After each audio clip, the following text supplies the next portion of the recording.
When I was a very young person, I began my career as an actress. Whenever my mother wasn't free to drive me into Manhattan for auditions, I would take the train from suburban New Jersey and meet my father, who would have left his desk at the law office where he worked, and we would meet under the upper platform arrival and departure sign in Penn Station. We would then get on the subway together, and when we surfaced, he would ask me, "Which way is north?" I wasn't very good at finding north in the beginning, but I auditioned a fair amount, and so my dad kept asking me, "Which way is north?" Over time, I got better at finding it. I was struck by that memory yesterday while boarding the plane to come here, not just by how far my life has come since then, but by how meaningful that seemingly small lesson has been. When I was still a child, my father developed my sense of direction, and now, as an adult, I trust my ability to navigate space. My father helped give me the confidence to guide myself through the world.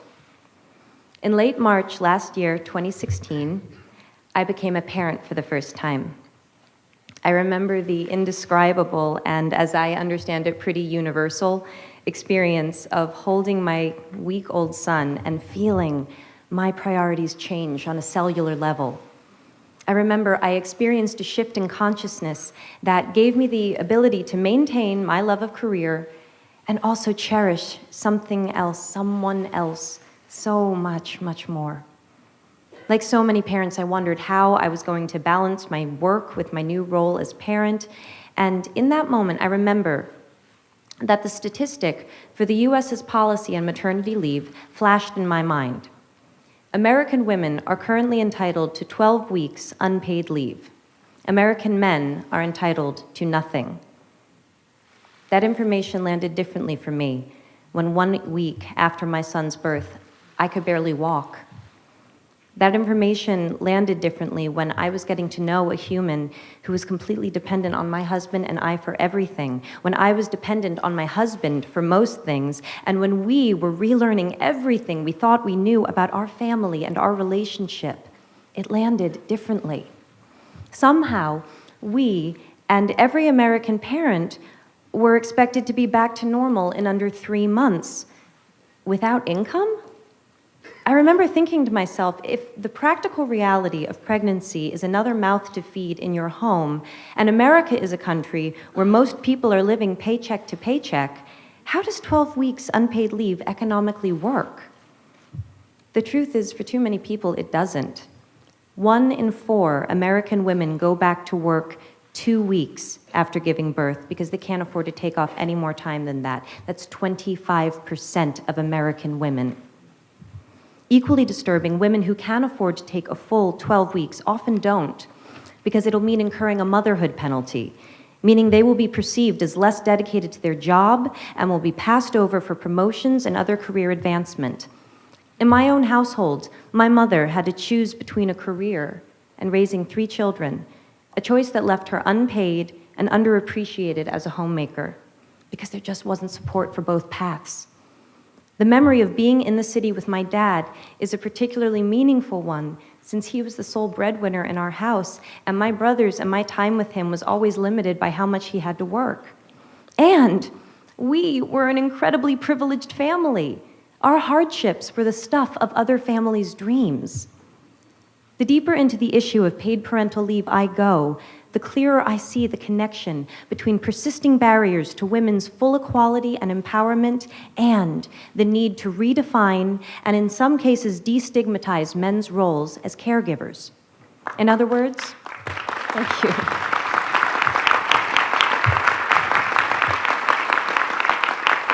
In other words, in order to liberate women, we need to liberate men. The assumption and common practice that women and girls look after the home and the family is a stubborn and very real stereotype that not only discriminates against women, but limits men's participation and connection within the family and society.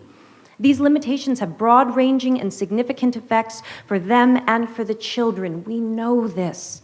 So why do we continue to undervalue fathers and overburden mothers? Paid parental leave is not about taking days off work.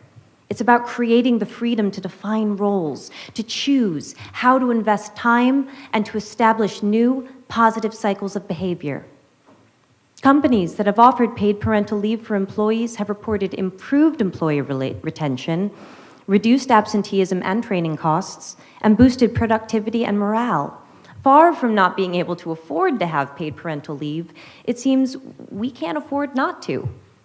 In fact, a study in Sweden showed that for every month fathers took paternity leave, the mother's income increased by 6.7%. That's 6.7% more economic freedom for the whole family. Data from the International Men and Gender Equality Survey shows that most fathers report that they would work less if it meant that they could spend more time with their children.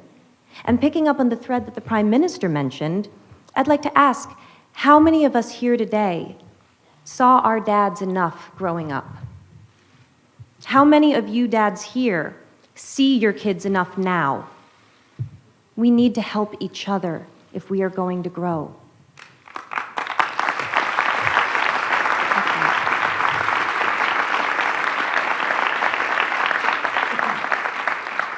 Along with UN Women, I am issuing a call to action for countries, companies, and institutions globally to step up and become champions for paid parental leave. In 2013, provisions for paid parental leave were in only 66 countries out of 190 UN member states.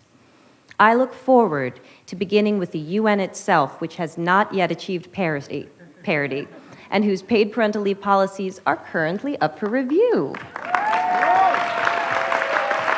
Oh, you're going to see a lot of me.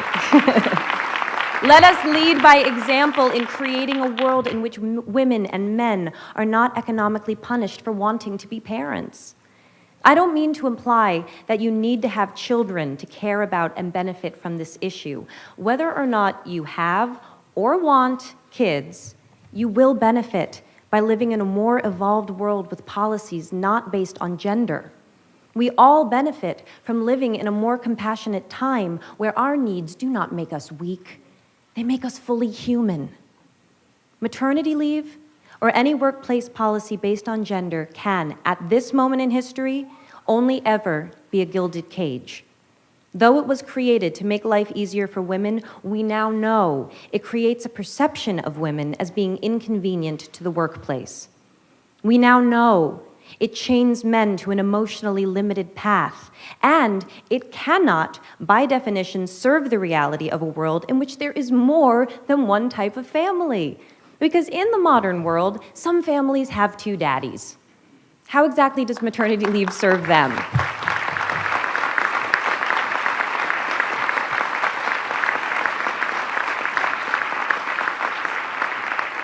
Today, on International Women's Day, I would like to thank all of those who went before in creating our current policies.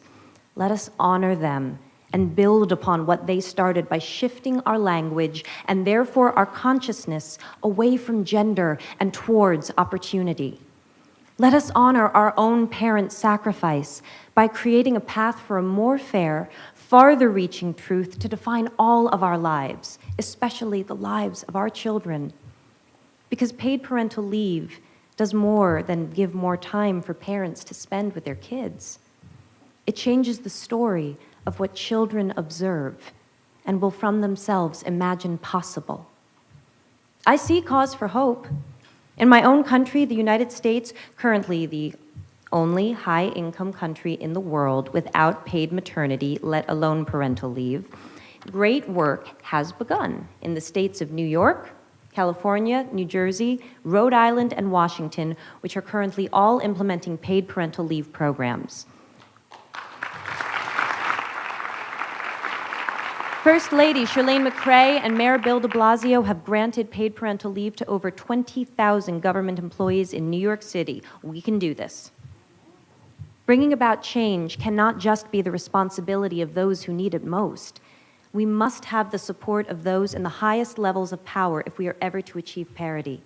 That is why it's such an honor to recognize and congratulate pioneers of paid parental leave like the global company Danone. Today, I am proud to announce Danone Global CEO Emmanuel Faber as our inaugural He for She thematic champion for paid parental leave. As part of this announcement, Danone will implement a global 18 weeks, gender-neutral, paid parental leave policy for the company's 100,000 employees by the year 2020.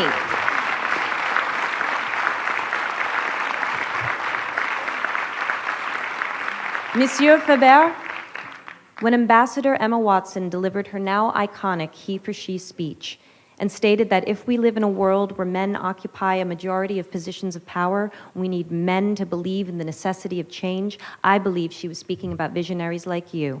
Merci. Imagine what the world could look like 1 generation from now if a policy like Danone's becomes the new standard. If 100,000 people become 100 million, a billion, more. Every generation must find their north. When women around the world demanded the right to vote, we took a fundamental step towards equality. North. When same-sex marriage was passed in the US, we put an end to a discriminatory law. North. When millions of men and boys and prime ministers and deputy directors of the UN, sorry, the president of the General Assembly, that's what happens when I go off script. When men, like the men in this room and around the world, the ones we cannot see, the ones who support us in ways we cannot know but we feel, when they answered Emma Watson's call to be he for she, the world grew. North. We must ask ourselves, how will we be more tomorrow than we are today? The whole world grows when people like you and me take a stand because we know that beyond the idea of how men and women are different, there is a deeper truth, that love is love and parents are parents. Thank you.